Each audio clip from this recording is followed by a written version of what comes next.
Tahun 2023 menjadi sisi kelam demokrasi Republik Indonesia, di mana Ketua Mahkamah Konstitusi Anwar Usman yang merupakan adik ipar daripada Presiden Republik Indonesia ditetapkan sebagai pelanggar kode etik berat di dalam Mahkamah Konstitusi. Hakim terlapor terbukti melakukan pelanggaran berat terhadap kode etik dan perilaku hakim konstitusi sebagaimana tertuang dalam Sabta Karsa Utama, prinsip ketidakberpihakan, prinsip integritas, prinsip kecakapan dan kesetaraan, prinsip independensi, dan prinsip kepantasan dan kesopanan. 2. Menjatuhkan sanksi pemberhentian dari jabatan Ketua Mahkamah Konstitusi kepada hakim terlapor. Kilas balik demokrasi kita beberapa tahun terakhir, banyak undang-undang yang kemudian ditetapkan dan minim partisipasi publik, seperti Undang-Undang Omnibus Law yang telah dinyatakan sebagai undang-undang yang inkonstitusional bersyarat namun dipaksa untuk disahkan. Undang-Undang KUHP yang menuai kontroversi dari kalangan buruh hingga mahasiswa dipaksa untuk disahkan. Puncak dari perilaku pelanggaran berat saat Ketua Mahkamah Konstitusi yaitu Anwar Usman yang tak lain merupakan adik ipar daripada Presiden Joko Widodo memutuskan satu tuntutan yang sangat bertentangan dengan konstitusi negara, yaitu putusan nomor 90 tahun 2023. Hal tersebut membuat dan memberikan karpet merah kepada Mas Gibran Rakabuming Raka yang tak lain juga merupakan anak daripada Presiden Joko Widodo untuk ikut serta di dalam berkontestasi pada pemilu tahun ini. Hal tersebut membuat kita rakyat Indonesia bertanya-tanya kepada pemimpin kita hari ini, bagaimana mereka menjalankan roda-roda kepemimpinan yang telah mendekati sifat-sifat otoritarian, yang telah mengabaikan keinginan rakyat kecil. Dan inilah Indonesia. Mahkamah Konstitusi tentang pemilu yang memperbolehkan seseorang yang akan berpengalaman menjadi kepala daerah bisa maju menjadi capres-cawapres memantik polemik. Banyak pihak menilai keputusan ini menjadi karpet merah bagi putra sulung Jokowi, Gibran Rakabuming Raka, untuk maju di Pilpres 2024. Saya bingung dan benar-benar bingung untuk menentukan harus dari mana memulai pendapat berbeda ini. Apakah mahkamah pernah berubah pendirian? Pernah, tetapi tidak pernah terjadi secepat ini, di mana perubahan terjadi dalam hitungan hari.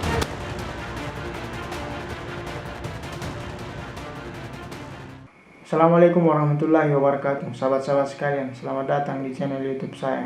Channel YouTube yang akan aktif membahas seputar literasi, dari akar hingga pucuk, dari eksistensi hingga esensi. Bersama saya, Mahliga Nurlang.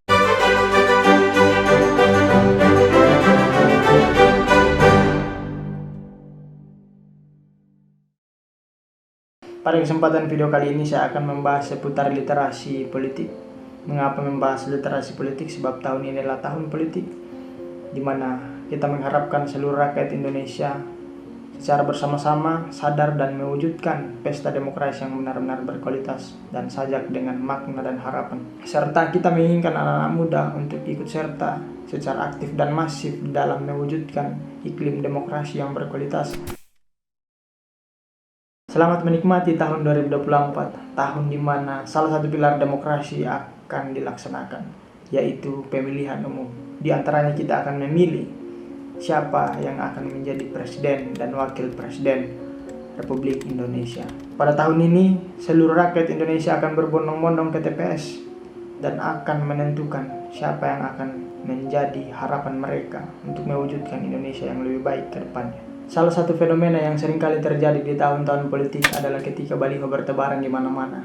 Ketika semua orang berbondong-bondong memperhatikan baju yang kita gunakan, gerak-gerik tangan kita, dan dihubungkan kepada dukungan tertentu. Seluruh politikus berbondong-bondong menjadi rakyat kecil, melakukan belusukan kemana-mana. Ketika kata-kata atau tulisan serta ucapan yang disampaikan dikaitkan dengan istilah dukung-mendukung. Yang paling parah ketika kritikan kepada orang tertentu dimaknai dan dicurigai sebagai aktivitas yang beragenda politis, sekalipun itu benar. Pertama-tama yang ingin saya sampaikan bahwa saya tidak berpihak pada salah satu kandidat manapun. Baju yang saya gunakan, pikiran yang saya sampaikan bukan berarti menandakan saya berpihak pada salah satu kandidat. Melainkan ini adalah kebebasan yang saya miliki sebagai warga negara yang ada di Republik Indonesia ini. Selagi itu tidak bertentangan dengan Undang-Undang Dasar dan undang-undang yang ada. Pikiran dan kritikan yang saya sampaikan bukan berarti saya menyerang pada salah satu kandidat mana, melainkan itu adalah fakta yang harus saya sampaikan, bahwa di dalam kontestasi politik pada tahun 2024 ini terdapat prosedural yang kemudian kita nilai itu melanggar ketentuan-ketentuan konstitusi negara, melanggar ketentuan-ketentuan yang ada di negara sebagai sebuah syarat yang harus diikuti, yakni salah satunya adalah ditetapkannya salah satu anak daripada Presiden Republik Indonesia sebagai calon wakil presiden mendampingi Bapak Prabowo Subianto. Saya tidak menilai Gibran sebagai salah satu sosok yang tidak layak untuk memimpin bangsa ini. Namun, yang menjadi persoalan dan menjadi sorotan kita bersama-sama ketika proses yang ditempuh oleh Gibran Rakabuming Raka itu kemudian melanggar ketentuan-ketentuan yang ada dalam negara Republik Indonesia ini. Dan itu bukanlah sesuatu yang bisa dapat kita toleransi sebagai suatu hal yang baik. Melainkan hal tersebut akan menjadi kebiasaan. Tren politik di masyarakat kita hari ini sebenarnya tidak jauh berbeda dari tahun-tahun sebelumnya.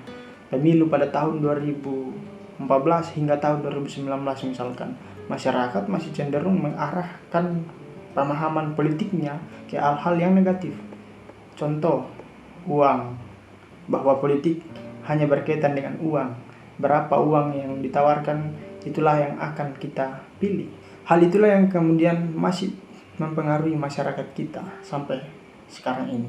Dan kita mesti membangun gerakan-gerakan penyadaran bahwa ketika kita berbicara tentang politik, artinya kita berbicara tentang masa depan.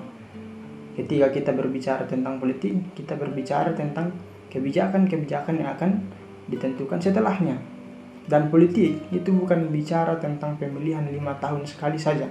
Namun politik adalah berbicara tentang aktivitas berkelanjutan, polusi yang berdampak baik terhadap masyarakat-masyarakat kecil, kebijakan-kebijakan yang mendasarkan ketentuannya kepada hal-hal yang memang konstitusional. Itulah yang kemudian mesti kita sampaikan kepada masyarakat kita, bahwa mari mewujudkan politik yang sehat, politik yang berkualitas, politik yang diselimuti dengan gagasan-gagasan yang sehat.